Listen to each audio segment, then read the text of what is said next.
morning, my Real News Midday TV family. Thank you so much for tuning in this morning, and I'm wishing for everyone a wonderful and a productive day. And in the news this morning for December 21, 2023, bursar killed at a school.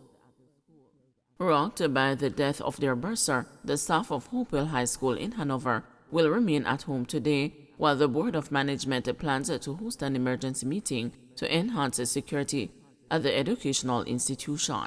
The school was plunged into mourning on Wednesday afternoon due to the unexpected murder of 35-year-old Jermaine Roberts, who had been managing the school's finances for the past 6 years. Roberts' death brings the number of persons killed in Hanover, a parish under the state of emergency, to 3. The enhanced security measures ended tomorrow, 2 weeks after the government announced the SOEs for Hanover, St. Catherine, Clarendon, and St. James. Baron Grant, the school's principal, who was on the school compound when the incident occurred, was seriously injured when he ran into broken glass shattered during the shooting and has been admitted to the hospital. According to reports, Roberts was attacked by a lone gunman who approached his car and fired shots, killing him on the spot. The incident has left teachers and auxiliary workers at the school traumatized and in need of counseling, said Dalton Hastings, chairman of the Board of Management, who expressed being still in a state of shock as he explained the situation. Hastings described the incident as troubling and scary, expressing concern that criminal elements no longer have any regard for the school environment. For someone to come on the school compound to carry out a shooting is beyond me, he sighed. Acknowledging that as a country, the high crime rate is something that citizens, particularly schools, are grappling with, he said an emergency meeting of the board has been called for today. I don't know what happened, why Mr. Roberts was shot, but we will have to beef up security, he added. The school board chairman said Roberts was a jovial, hard-working and approachable individual, well respected in his field. He had a good rapport with his team. Roberts resided in Pitford, St. James, but was originally from St. Thomas. Efforts to get a comment at the time from the superintendent in charge of Hanover, Ian Mowat, did not materialize. When the news called him, he said he was in the middle of the investigation and would make a statement today. Hanover has had 69 murders since the start of the year, compared to 44 in 2022, reflecting an increase of 54%. Westmoreland family heartbroken over teacher's sudden death. A heavy cloud of grief hovered over the Tomlinson family home in Belmont, Westmoreland on Wednesday as they tried to process the death of Alexis Tomlinson. The educator's sudden passing 5 days before Christmas has put a damper on their holiday celebration. A social studies teacher and a librarian at Locovia High School in St. Elizabeth, Alexis is suspected to have died in her sleep Wednesday morning. Christmas just dead, so it just dead. Christmas will never be the same without Alexis, her distraught father Enos Tomlinson told the news on Wednesday afternoon.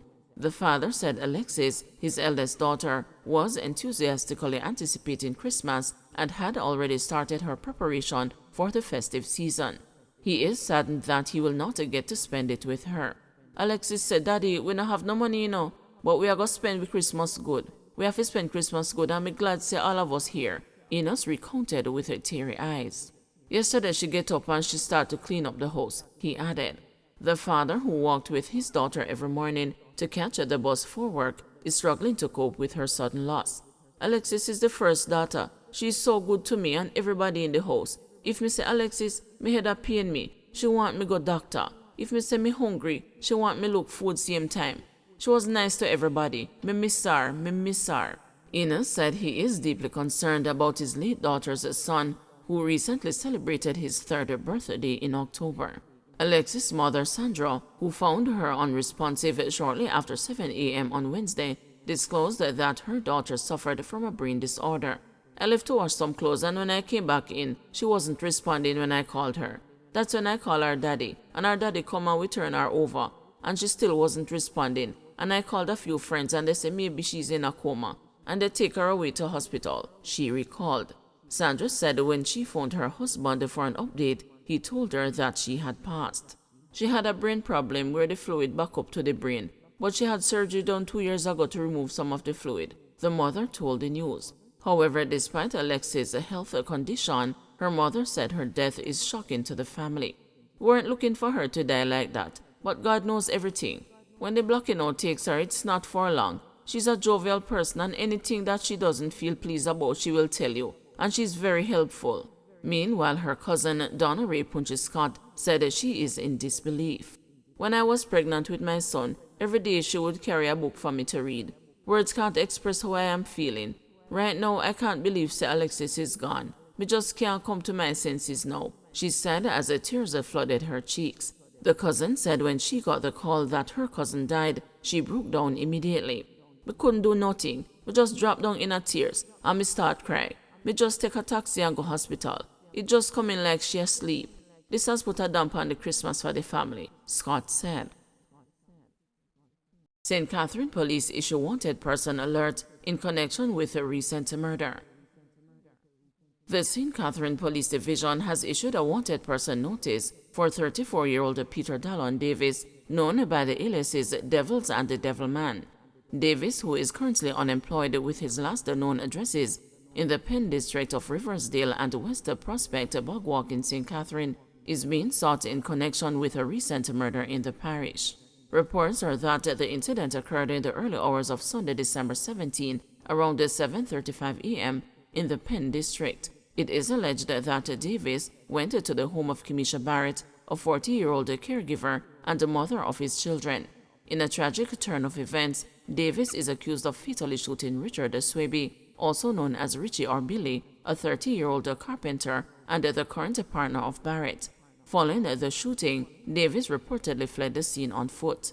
The police are urging the public to be on the lookout for Peter Dallon Davis and to report any sightings or information immediately. Davis is considered to be dangerous and the public is advised against approaching him. Instead, they are requested to contact police emergency at 119, Crime Stop at 311, the NIB tip line at 811, or the nearest police station. Kingston man charged after shooting incident. A 32-year-old man has been slapped with several charges for allegedly shooting at another man on Maiden Lane in Kingston on Tuesday, August 8. Charged is Delroy Basco, otherwise called the Bangers, of Gold Street in Kingston. He has been charged with wounding with intent, possession of a prohibited weapon, and the possession of ammunition. Reports from the Central Police are that about 6:10 a.m., a man was walking along the roadway when he was allegedly pounced upon by Basco and another man who opened gunfire, hitting him. The complainant was taken to hospital where he was admitted in serious condition. Basco was subsequently arrested and charged after a question and answer session in the presence of his attorney. A court date for him is being finalized. Two charged after St. Anne's store robbed of over $1.9 million. A man and a woman have been arrested and charged after a store on Main Street in Claremont, St. Anne, was robbed of over $1.9 million on Sunday. They are 30-year-old Demario Finnegan, a bus driver of Riverhead, Monique, and a 20-year-old Bethany Grant, a sales representative of Linford Housing Scheme, Golden Grove, both in St. Anne. Reports from the Claremont police are that about 12:30 a.m., lawmen were alerted to the scene by residents. On their arrival, a search of the area was conducted, and the three individuals were seen running from the building. It was later discovered that the suspects gained the entrance to the building and stole over $1.9 million, 35 cellular phones, and other electronics valued over $780,000. Finnegan and Grant were later arrested and charged with shoplifting and larceny, conspiracy, misprision of felon following a question and answer interview. Their court dates are being finalized. Consumers urged to reduce cash use. Consumers are being encouraged to strategize and reduce their use of cash during the holiday season and beyond. The Consumer Affairs Commission issued the advice in light of an increase in complaints of challenges in accessing cash at automated banking machines.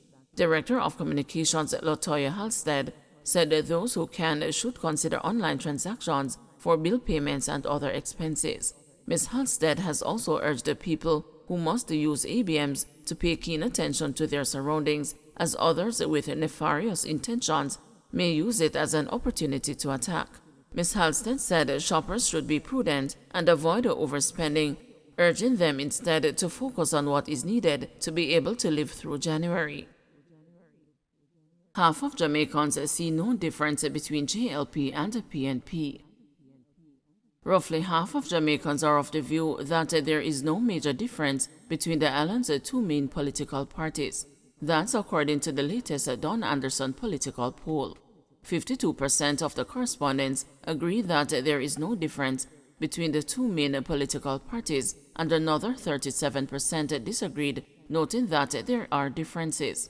12% of respondents said they either don't know or they aren't sure. For those who think there is a difference, they were asked what they used to draw that conclusion. 26% said the Jamaica Labour Party is for the rich and the People's National Party is for the poor. 10% said the JLP is more productive and efficient, while another 10% indicated that they have different policies and mandates. A further 9% of respondents said the JLP is more organized. 8% said one party is more for the people and the other has a better track record. 6% said there is a different leadership style. Another 6% said money is in circulation when the PNP is in power, and the other 6% said one party is more corrupt than the other. 4% of respondents say the PNP creates more job opportunities. The field work was conducted between November 24 and December 7. It has a margin of error of plus or minus 3%.